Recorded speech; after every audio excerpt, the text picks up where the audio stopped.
A beacon on the New Jersey coast marks a major milestone this morning.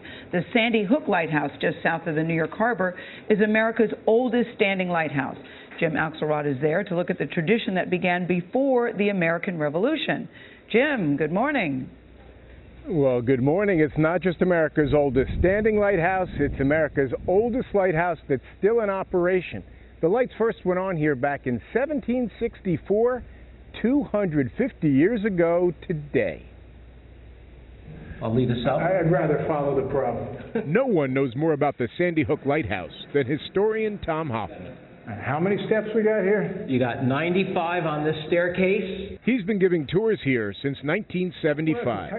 How many times in 39 years have you climbed to the top? Maybe 2,000 to 3,000 climbs over all the years I've been here. It keeps me in shape. It's the original Stairmaster. No one is more knowledgeable or proud of its past. This lighthouse is older than the country. It is. It was built before there was a United States of America. Held by the British during the American Revolution, the lighthouse has gone from lightkeepers using whale oil lamps to being fully automated and operated by the Coast Guard. Located on a peninsula 10 miles south of New York Harbor, its mission has never changed, guiding ships heading into the U.S. People talk about the Statue of Liberty being the first part of America that immigrants saw. They actually would have seen this lighthouse first. You're out on the Atlantic Ocean, you're approaching the harbor, and there's this white tower. It's the Sandy Hook Lighthouse that they see first. During World War II, with German U-boats lurking offshore, the light here was extinguished and the tower painted camouflage. Today, it's a protected national landmark, and for visitors like brother and sister Sharon and Alan Patterson, a part of their family history. I'm the great-great-granddaughter of Charles W. Patterson and the great-great-niece of Sarah Patterson Johnson. Siblings Charles and Sarah Patterson served as the lighthouse keepers here for 25 years, starting in 1861, working together to make sure the light never went out. They would take oils up to the lighthouse. She was in a role that I don't think many females took up in that time. She was going up and down those steps also.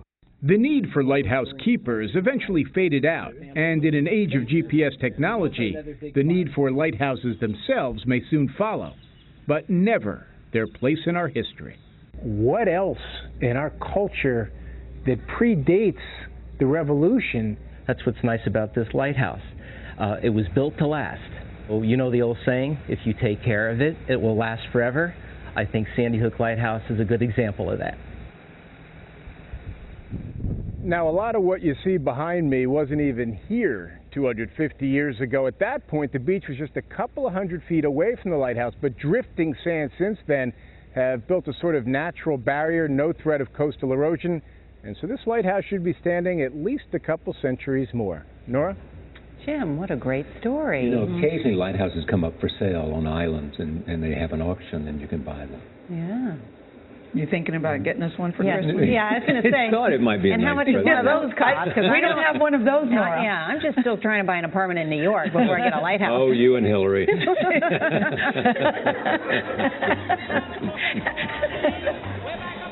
I'm going to get you back. I'm going to get you back. Zing.